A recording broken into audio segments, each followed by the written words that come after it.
আর্জেন্টিনাকে ঘিরে একের পর এক ষড়যন্ত্র, পক্ষপাতের অভিযোগ আর নানা বিতর্ক।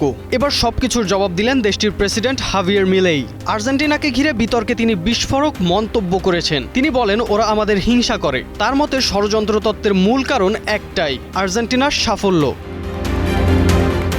মিলেই বলেন, আর্জেন্টিনার সমস্যা হলো যখন কোথাও যায় তখন আমাদের উপেক্ষা করা যায় না। মানুষ আমাদের হিংসা করে, কারণ আমরা প্রায় সবকিছুতেই ভালো। বিশ্বকাপ, কোপা আমেরিকা কিংবা আন্তর্জাতিক ফুটবলে আর্জেন্টিনার ধারাবাহিক সাফল্যের পর থেকেই বিভিন্ন সময় রেফারিং, ফিক্সিং ও পক্ষপাত নিয়ে নানা অভিযোগ উঠেছে। তবে সেসব অভিযোগকে গুরুত্ব দিতে নারাজ আর্জেন্টিনার প্রেসিডেন্ট। মিলের এই মন্তব্য ইতিমধ্যেই সামাজিক যোগাযোগ মাধ্যমে ব্যাপক সমালোচনার জন্ম দিয়েছে। আর্জেন্টিনা সমর্থকরা তার বক্তব্যকে সমর্থন জানালেও প্রতিপক্ষ সমর্থকদের অনেকেই এটিকে অহংকারপূর্ণ মন্তব্য হিসেবেই দেখছেন।